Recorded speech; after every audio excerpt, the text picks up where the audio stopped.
Hi friends, ఈరోజు మనం చర్చించబోయేది చాలా ముఖ్యమైన విషయం. అదేంటంటే 138th కాన్స్టిట్యూషనల్ అమెండ్మెంట్ బిల్ 2025 గురించి మనం ఈరోజు ఈ వీడియోలో చర్చించబోతున్నాము. సో అసలు ఈ బిల్లులో ఏముంది, ఎందుకు ఇంత పెద్ద చర్చ జరుగుతుంది, అసలు అపోజిషన్ నుంచి ఇంత తీవ్రమైన ప్రొటెస్ట్ ఎందుకు ఉంది, సో ఈ బిల్లుని జాయింట్ పార్లమెంటరీ కమిటీకి ఎందుకు పంపారు అనేది గురించి మనం ఈ వీడియోలో చర్చించబోతున్నాము. సో అంతకన్నా ముందు అసలు ఈ బిల్లు తీసుకురావడానికి ముఖ్య ఉద్దేశం ఏంది అనేది మనం తెలుసుకుందాము. సో అసలు ఇందులో ఎలాంటి ప్రొవిజన్స్ ఉన్నాయి, ఎలాంటి ఛాలెంజెస్ ఉన్నాయి, ఈ బిల్లు అసలు రావడం వల్ల ఎలాంటి చేంజెస్ వస్తాయి అనే విషయాలను కూడా మనం ఈ వీడియోలో తెలుసుకోబోతున్నాం. సో వీడియోలో వెళ్లే ముందు అసలు ఈ బిల్లు ఎలా తీసుకురావాలి, సో ఎలాంటి చేంజెస్ చేయాలి అనేది మనం తెలుసుకోవచ్చు. సో ఈ బిల్లు తీసుకోవడం వల్ల article 75 and article 164 and article 239 AA లని అమెండ్ చేయాలి. సో ఆర్టికల్ 75 ఏం చెప్తుందంటే president prime minister and president prime మినిస్టర్లు మరియు కౌన్సిల్ ఆఫ్ మినిస్టర్లని అపాయింట్మెంట్ గురించి చెప్తుంది. సో 164 ఏం చెప్తుందంటే state chief minister and state council of minister ని ఎలా అపాయింట్ చేయాలో ఆర్టికల్ 164 చెప్తుంది. అదే విధంగా ఆర్టికల్ 239 AA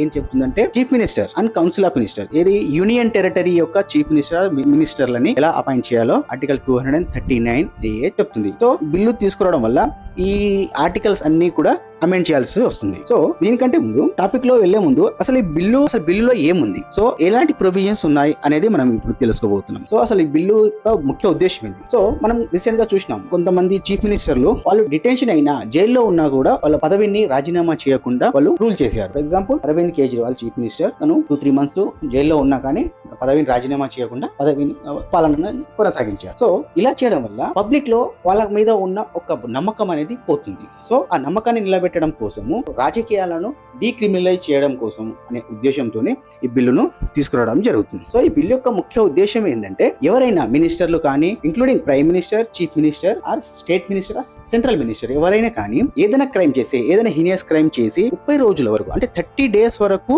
డిటెన్షన్ లో ఉంటే, అంటే జైల్లో ఉంటే వాళ్ళు ఆటోమేటిక్ గా తమ పదవులన్నీ కోల్పోతారు అనేది ఈ బిల్లు యొక్క ముఖ్య ఉద్దేశం. సో ఎలా కోల్పోతారు అంటే ఆర్టికల్ 75 ప్రకారము వాళ్ళు ప్రెసిడెంట్ సెంట్రల్ మినిస్టర్ ని అపాయింట్ చేస్తారు, అడ్వైజ్ ఆఫ్ ప్రైమ్ మినిస్టర్. అదే విధంగా ఈ బిల్లులో ఏముందంటే ప్రెసిడెంట్ వాళ్ళ పదవిని డిస్క్వాలిఫై చేస్తాడు and advice of prime minister. ఇప్పుడు యొక్క మినిస్టర్లు కానీ మినిస్టర్ 30 days వరకు అంటే 30 days వరకు డిటెన్షన్ లో ఉంటే వాళ్ళ పదవిని ఆటోమేటిక్ గా వాళ్ళు కోల్పోతారు. అదే స్టేట్ లో అయితే గవర్నర్ వాళ్ళ పదవిని డిస్క్వాలిఫై చేస్తారు. అదే యూనియన్ టెరిటరీస్ అయితే లెఫ్టినెంట్ గవర్నర్ వాళ్ళ పదవిని డిస్క్వాలిఫై చేస్తారు. And exactly 31st day clear గా ఉంది బిల్లులో. క్లియర్ గా ప్రొవిజన్ ఏముందంటే 31st day of the custody వాళ్ళ పదవిని వాళ్ళు ఆటోమేటిక్ గా కోల్పోతారు. ఒకవేళ ఇంకో ప్రొవిజన్ ఏంటంటే ఒకవేళ చీఫ్ మినిస్టర్ గానీ, ప్రైమ్ మినిస్టర్ గానీ ఎవరైనా అడ్వైజ్ ఇవ్వకపోయినా, అతన్ని తీసి ఆ పదవిని తొలగించాలని అడ్వైస్ ఇవ్వకపోయినా ఆటోమేటికల్ గా వాళ్ళ పదవిని వాళ్ళు కోల్పోతారు.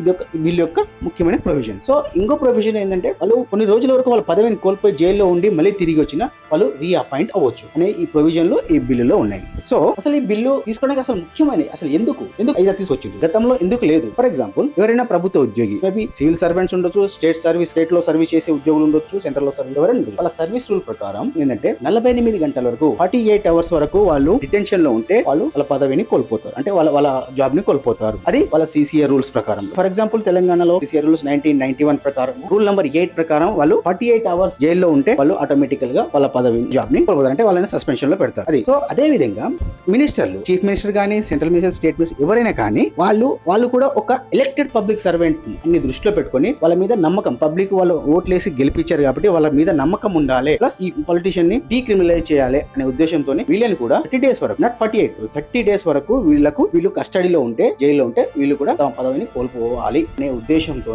ఈ బిల్లును తీసుకురావడం జరిగింది. సో ఇంకోటి ఏంటంటే law commission report 170th law commission report 1999 లో ఏమని క్లియర్ గా రికమెండ్ చేసిందంటే ఎవరికి ఏదైనా మినిస్టర్ల మీద, ఏదైనా ఎలక్టెడ్ రిప్రజెంటేటివ్ మీద హీనియస్ క్రైమ్ లో ఏదైనా చార్జెస్ ఫ్రేమ్ అయితే ఆ చార్జెస్ ఫ్రేమ్ అయిన డేట్ నుంచే వాళ్ళని డిస్క్వాలిఫై చేయాలి అనేది లా కమిషన్ రిపోర్ట్ లో ఉంది. అండ్ 2004 లో ఎలక్షన్ కమిషన్ ఆఫ్ ఇండియా కూడా రికమెండ్ చేసింది. సో దీనికోసం ఈ బిల్లును తీసుకురావడం జరిగింది. సో తీసుకొచ్చారు. అసలు ఛాలెంజెస్ ఎలాంటి ఛాలెంజెస్ ఉన్నాయి ఈ బిల్లు పాస్ అవ్వాలంటే, ఎలాంటి ఛాలెంజెస్, సో జ్యుడిషియల్ ఛాలెంజెస్ ఏమున్నాయి అనేది ఇవన్నీ తెలుసుకుందాం. So representation of people act 1951 section 8 ప్రకారం ఏంటంటే ఎవరైనా లెజిస్లేచర్ ఎప్పుడు డిస్క్వాలిఫై అవుతారంటే అతనికి ఒక పనిష్మెంట్ 2 years, అట్లీస్ట్ 2 years వరకు పనిష్మెంట్ ఇవ్వబడితే, కోర్టు ద్వారా అతనికి 2 years వరకు పనిష్మెంట్ ఇవ్వబడితే అప్పుడు అతని పదవిని కోల్పోతాడు. ఇది అందులో ఏంటంటే conviction and sentence, only upon conviction and sentence, అంటే 2 years వరకు అతని కన్విక్షన్ కన్విక్ట్ అయితే తన పదవిని కోల్పోతాడు.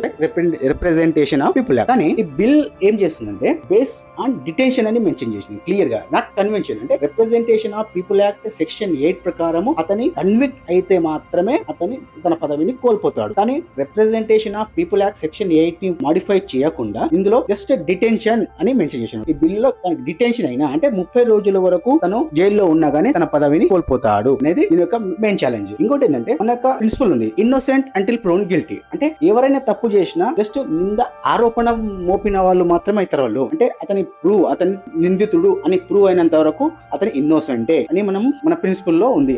ఇన్నోసెంట్ అంటిల్ ప్రూవ్న్ గిల్టీ అనే ప్రిన్సిపల్ ని ఇది కాంట్రాడిక్ట్ చేస్తుంది కాబట్టి ఇది కూడా ఒక ఛాలెంజింగ్ గా మారే ఛాన్సెస్ ఉన్నాయి. సో 2013 లో ఒక ఫేమస్ జడ్జిమెంట్ ఉంది, Lily Thomas versus Union of India అనే ఒక కేసు ఉంది. ఇందులో క్లియర్ గా ఏమని చెప్పిందంటే సుప్రీం కోర్ట్ ఏమని చెప్పింది అంటే ఒకవేళ ఎవరైనా పబ్లిక్ రిప్రజెంటేటివ్ ఆర్ ఎవరైనా మినిస్టర్లు ఎవరైనా కానీ 2 years వరకు అతని జైల్లో ఉండి 2 years వరకు అతనికి శిక్ష పడి ఉండి తర్వాత అతని 3 months లోపు ఎవరైనా అప్పీల్ చేసుకుంటే వీళ్ళు పెండింగ్ లో ఉన్నంత వరకు అతని పదవిని కోల్పోడు, అతని పదవిని అలాగే కొనసాగిస్తాడు ఇప్పుడు ఆ అప్పీల్ కంప్లీట్ అయినంత వరకు. సో ఇదేంటంటే article 102 class sub article 1, article 191 sub article 1 దీనికి వ్యతిరేకంగా ఉందని సెక్షన్ 8 క్లాస్ 4 ని representation of people act 1951 section 8 class 4 ని సుప్రీం కోర్ట్ అనేది కొట్టేయడం జరిగింది. ఇదేంటంటే ఆర్టికల్ 102 ఏంటంటే disqualification of the member of parliament, article 191 ఏంటంటే disqualification of the member of legislative assembly. So ఈ ఆర్టికల్ కి కాన్స్టిట్యూషన్ ఆర్టికల్ కి కాంట్రాడిక్టరీ అంటే వ్యతిరేకంగా ఉందని సెక్షన్ 8 క్లాస్ 4 ని క్లియర్ కట్ గా కొట్టేయడం జరిగింది. సో ఇది చాలా ఫేమస్